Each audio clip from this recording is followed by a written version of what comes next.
Bonjour à toutes et à tous, j'espère que vous allez bien. Bienvenue pour cette émission du 15 janvier 2024. Je vous souhaite un excellent début de semaine et je pense que c'est le moment pour nous de faire le point sur nos investissements. Dans ce début de semaine qui est assez dans le rouge, on va le voir, assez calme quand même. Je pense que c'est nos derniers moments pour faire nos plans d'entrée, nos plans de sortie, pour ajuster nos portefeuilles, regarder quelles cryptos on a, avec quelles cryptos on est à l'aise, avec lesquelles on n'est pas à l'aise, etc., etc. Donc je pense que c'est le moment de faire ça ce qu'on va faire un petit peu ce matin, vu qu'il n'y a pas énormément d'activité non plus. Voilà, on va prendre le temps pour prendre un peu de hauteur. Faut en profiter aussi de temps en temps. Je dirais une fois par mois, c'est pas plus mal. Donc on se retrouve avec la carte des cryptos. On voit que depuis hier, c'était pas mal dans le rouge. Après, c'était en week-end, donc il n'y avait pas énormément de volume. On voit que là, les seuls cryptos qui sont dans le vert, c'est l'écosystème X, donc Poolchain et X, mais qui ne sont vraiment pas d'excellentes cryptos à mon humble avis. Et en regardant ça, en préparant la vidéo, j'ai vu que X avait 1,6 milliard de capitalisation. C'est énorme.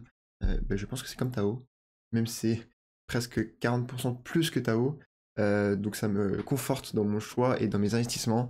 Quand je me dis que ouais, plus de gens pensent dans le marché price X plus cher a une meilleure valeur que Tao, Bit and Source, c'est franchement que je pense nous sommes encore early, que les prix actuels sont des très bons prix d'entrée. Niveau des volumes, on revient sur des volumes de week-end assez calmes, hein, ce que je disais en début de vidéo, mais 20 milliards et 10 milliards sur Ethereum. Alors Ethereum, assez bonne performance, pour que ça fasse la moitié de Bitcoin, c'est que c'est plutôt pas mal. On ira voir les graphiques, mais ça se transmet dans les graphiques. Donc plutôt calme, mais cette semaine, je pense qu'elle ne le sera pas. Après, est-ce que ça va être dans le vert ou dans le rouge? Ça, personne ne peut en être sûr, mais voilà, le plus important, c'est de prendre des décisions maintenant, et afin d'être confortable, que la semaine soit bonne ou que la semaine soit mauvaise. C'est tout. On va faire un tour maintenant au niveau des news, ça va être rapide, j'ai pas grand chose à passer. Surtout que je vais sortir deux vidéos aujourd'hui, donc je vais tourner la deuxième juste après, et je vais la sortir cet après-midi ou ce soir je pense. Pour l'algorithme YouTube, je pense qu'il est préférable de faire ça. Ça va être, je fais la parenthèse maintenant, et ça va être sur le challenge, donc 10K ou 100K. Donc je vais en tout cas mettre, et avec vous en tant que témoin, afin de faire un challenge, il y en a qui veulent se lancer, il y avait un commentaire qui m'avait dit ça dans la vidéo d'hier, donc ça va être super sympa, s'il y en a qui suivent. On va mettre, j'expliquerai tout ça tout à l'heure, mais en gros, je vais faire une vidéo tout à l'heure. Et je pense que c'est là-bas où j'irai faire toutes les analyses graphiques. C'est pour ça qu'aujourd'hui, je vais juste passer Bitcoin et pas toutes les autres analyses graphiques afin de ne pas les faire deux fois dans la même journée, quoi. Ça ne sert à rien. Donc, niveau news, on a à Celsius les créanciers qui vont bientôt recevoir leur crypto-monnaie. C'est une news qui est passée à travers les mailles des réseaux, j'ai l'impression, parce que même je ne savais pas avant ce matin. Alors que c'est une news qui date un petit peu, au moins de quelques semaines. C'est tant mieux, j'espère pour vous que vous n'avez pas été victime de Celsius.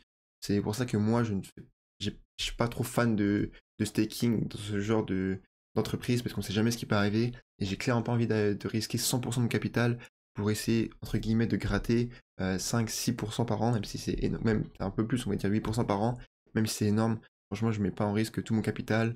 Je préfère garder mon sommeil bien et mon capital sur ma ledger plutôt que dans des entreprises comme ça. Surtout avec l'historique qu'elles ont. Mais donc, ça reste quand même un bon signe. Donc, le ratio du remboursement n'est pas de 1 pour 1. Voilà, ça dépend, on va dire. Parce que si j'ai bien compris, en gros, ils ont été acceptés. Ils vont se transformer en entreprise de minage de Bitcoin. Tant mieux pour eux. À la base, ils voulaient utiliser les fonds, les créances clients, en fait. Donc, les créances, l'argent du client, pour financer cette nouvelle entreprise. À la fin, la SEC a rejeté, ce qui est totalement normal, pour une fois que je suis d'accord avec eux. Et elle a exigé le remboursement des clients. Donc, tant mieux. Ça va être des remboursements, il me semble, en crypto. Et aussi, ça peut être en part de la nouvelle société de minage de Bitcoin. Donc voilà, franchement, bonne nouvelle pour les victimes de Celsius. Ensuite, on a BlackRock. Donc, vous avez vu, je pense, sur les réseaux. Sinon, je vous le dis maintenant, c'est la guerre à la publicité entre tous les gestionnaires d'actifs, BlackRock, etc. C'est vraiment la guerre entre eux. Comment on le voit? Bah, déjà, ils sortent tous des spots publicitaires pour leurs nouveaux ETF Bitcoin. Donc, rien que ça fait une bonne affiche, une bonne présence, on va dire. Et en plus, c'est la guerre au prix, aux offres, parce que tous ont diminué et ont mis des frais extrêmement bas, surtout au début, mais c'est vraiment des frais très bas comparé à ce qui se fait d'habitude pour la gestion des ETF. Donc voilà, c'est bien. Et ensuite, eux, leur pub, moi je l'aime bien. Cheers.com Plus to sur les réseaux, c'était continue pas to mal make critiqué adoption parce qu'elle était trop simple. Et moi, justement, c'est ça qui me plaît, c'est but for que many BlackRock, en fait, ils sont vraiment au-dessus, je trouve, ils sont vraiment différents. Toutes les autres pubs, c'était par exemple des spots publicitaires qu'on aurait pu voir à la télé, avec, je sais pas, une scène dans un restaurant, avec un couple, voilà, dans la cinquantaine, soixantaine, qui disait buy Bitcoin, etc., pour son plan d'épargne ou quoi que ce soit. juste avec juste deux phrases, ouais, buy Bitcoin ou Bitcoin is the future, bon, c'est déjà très bien, hein. Mais là, BlackRock s'adresse clairement à des personnes un peu plus âgées, je pense. C'est un gars, Facecam, qui parle pendant 1 minute 32 minutes, qui explique ce que c'est Bitcoin en 3 phrases, qui explique ce qu'est l'ETF Bitcoin, ce que ça permet d'apporter, les frais, etc., etc. Et là, c'est concis, c'est clair. Pour un mec pour les personnes, on va dire des bons pères de famille qui ne savent pas ce qu'est Bitcoin, c'est pas lorsqu'un gars dans une pub va dire buy Bitcoin au fond d'un restaurant qui va en acheter, quoi. C'est quand lorsque BlackRock se met. La pub, elle a coûté 20 euros à faire, hein, mais c'est concis, c'est simple, et je pense que c'est le plus efficace. Donc franchement, BlackRock, encore une fois, différent des autres, et je pense que c'est pour ça qu'ils sont si meilleurs qu'eux. Voilà, simplement mon avis. Ensuite, on a, je pense, un autre domaine auquel je vais me tenter. C'est quelque chose que je ne fais pas d'habitude, c'est les airdrops. C'est quelque chose dans lequel je ne suis pas familier donc, mais j'ai vu que là il y a pas mal d'airdrops. Ça fait une semaine que je bookmark tous les posts sur Twitter, tous les tutos, etc., pour faire tous les airdrops, parce qu'à la fin, après, on n'a rien à perdre, et surtout que moi là j'ai un mois et demi, où j'ai tout mon temps libre. Donc clairement, je pense que pendant le bullrun, en fait, c'est même pas je pense, et je sais, il ne faut pas procrastiner, quoi. C'est le moment où il faut pas procrastiner, il faut vraiment pas reporter au lendemain. Moi déjà, je pense, au moins une dizaine d'expériences où j'ai reporté au lendemain pendant le bear market, et je l'ai regretté, avec des cryptos qui vont pump, alors que je voulais les acheter dans 2 jours, etc., etc. Et je l'ai regretté, alors j'imagine pas en bullrun ce que ça va être. Des opportunités, il y en aura clairement toutes les semaines, si ce n'est tous les jours. Donc c'est clairement pas le moment de voilà, reporter au lendemain. Donc les airdrops, je vais m'y mettre pendant ce mois et demi. Je vais apprendre simplement. Et ensuite, je vous ferai un bilan. Si je réussis, de là, par exemple, je vais suivre leur tuto. Il y en a plein que j'ai bookmark, donc je vais les faire. Et je vais regarder et je vous dirai si ça vaut le coup ou pas. Ça va un peu dans l'optique du challenge, encore une fois, que je sortirai tout à l'heure, mais des 10K ou 100K. L'idée, c'est voilà, lorsqu'on a, entre guillemets, un petit portefeuille, les airdrops, c'est clairement un bon moyen de faire grossir son portefeuille. Ça coûte pas grand chose. Et qui sait, ça se trouve, au top des bull run, on peut quand même gagner quelques milliers de dollars, euh, entre guillemets, gratuitement, quoi, contre du temps. Donc c'est clairement pas mal, je pense. En revanche, les airdrops, si j'ai des gains, je ne les comptabiliserai pas dans le challenge 10K ou 100K, parce que l'idée de ce challenge-là, c'est en gros la gestion bon père de famille. Euh, L'idée, c'est que voilà, si quelqu'un a un travail, n'a pas 3 heures à passer par jour sur les cryptos, et regarde 10 minutes de vidéo avec un bilan hebdomadaire, il investit, on va dire, simplement, et il fait x10, et voilà, il se construit un petit patrimoine de crypto comme ça, quoi. Donc j'imagine que ça s'adresse à des gens qui n'ont pas le temps de faire des airdrops, de faire de la DeFi, de se faire des wallets de partout.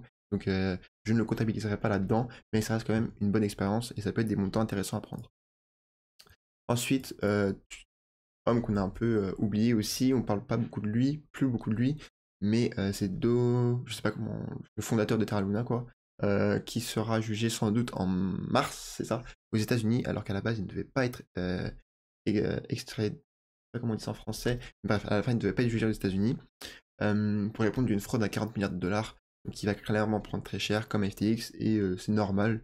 Et si j'avais été victime de son arnaque, comme si j'étais victime de l'arnaque de FTX, etc., je n'attendrais que ça, et franchement ça me soulagerait entre guillemets, mais c'est un peu bizarre, mais que le responsable paye pour ses actes, parce que cet homme a clairement ruiné des centaines, si ce n'est des milliers de vies, c'est sûr. On va faire un tour maintenant sur Twitter avec les news qui sont passées. C'est le tableau des deadlines et de tous les listings pour les ETF de Ether Spot. Donc c'était comme ce qu'on avait sur Bitcoin il y a 6, 7, 8 mois. Et la deadline c'est janvier, février, mars, avril, mai. Ça va être en fin mai. Avec, ce qui est intéressant, c'est que cette fois-ci, encore une fois, BlackRock, la deadline elle est cet été, hein, juillet-août. Donc ça nous annonce encore une fois que c'est bon signe et que je pense que tous ces ETF-là vont être acceptés en même temps, le jour, hein, comme Bitcoin, pourquoi est-ce que ça changerait? Le jour de la première deadline, et tous ces ETF-là seront acceptés. Et ce qui va bien avec ça, cette analyse graphique sur Ethereum, comme je l'ai dit, même comme tout le monde le pense à peu près, c'est maintenant Ethereum qui va, je pense, driver un peu le marché. En tout cas, il va reprendre de la force. Ça faisait longtemps que Ethereum sous-performait Bitcoin et tout le marché des cryptos en général, et je pense que cette narrative des ETF sur Ether, ça va clairement driver les prix à la force, ça va faire une pression acheteuse de dingue. By the rumor sells the news, la rumeur est en train de naître. Elle est plus que née, mais quand même, elle est en train de se faire. Donc je pense que pour les 1 mois, 2 mois, 3 mois, ça va être intéressant de se placer sur Ethereum. Et c'est ce que je compte faire avec notre portefeuille de 10K. Donc c'est très intéressant de voir quelle allocation on va faire, tout simplement. Voilà, on parlera de ça tout à l'heure. Mais voilà une petite analyse graphique avec l'ancien bear market. On avait le bear market où là, voilà, ça faisait casser la gueule. Et donc, comment est-ce qu'on voit qu'on a un bear market ou un bull market? Il y a plein d'indicateurs. Mais un qui est assez bien, c'est les moyennes mobiles. Lorsqu'on est en dessous de toutes les moyennes mobiles, c'est que vraiment on est en période de crise, hein. C'est un peu chaud, c'est vraiment le bear market. Donc là, vous voyez, on se fait rejeter par toutes les moyennes mobiles, on est en dessous, c'est bear market. Et lorsqu'on est au-dessus, c'est qu'on est en période d'expansion, on est en bull market. Donc là, on est en train de repasser au-dessus de toutes ces moyennes mobiles-là en weekly, donc c'est extrêmement bon signe. On est en train, comme lors du Daniel Bull Run, en train de s'extirper de notre période d'accumulation. Là, on a fait une jolie bougie, pardon, euh, pour sortir. On est venu se faire un pullback sur les moyennes mobiles pour ensuite gagner notre Bull Run, et c'est exactement ce qu'on est en train de répéter aujourd'hui. Les cours ont une mémoire, donc je pense que ça peut se refaire exactement. Alors niveau RSI, j'ai pas regardé. Là, on commence à rentrer en 70, et lorsqu'on était là, bah, pareil, on était aussi à 70. Donc c'est très bon signe, voilà, tout simplement. Niveau Bitcoin, en weekly, je vous ai fait l'analyse hier, hein, je vous ai dit qu'une grosse respiration, pour moi, c'était clairement, ce serait clairement agréable. J'aimerais bien un bon mois saignant dans le rouge, forcément, parce que je vais encore continuer de rentrer un tout pour les dernières fois avant le bull run, donc ça m'arrangerait, un bon mois saignant. Mais même au-delà de ça, hein, là j'avais la charte en weekly, comme hier, hein, on voit qu'en weekly, on a presque rien retracé, c'est pas extrêmement sain, et je pense que maintenant que la hype de l'ETF est retombée, on a perdu un peu de momentum, et ce serait vraiment pas con de venir retracer comme ça. Bref, on va pas se répéter tous les jours, ça ne sert à rien. Niveau daily, pour les plus petits time frames, parce qu'on parlait de cette semaine, qu'est-ce qui va se passer?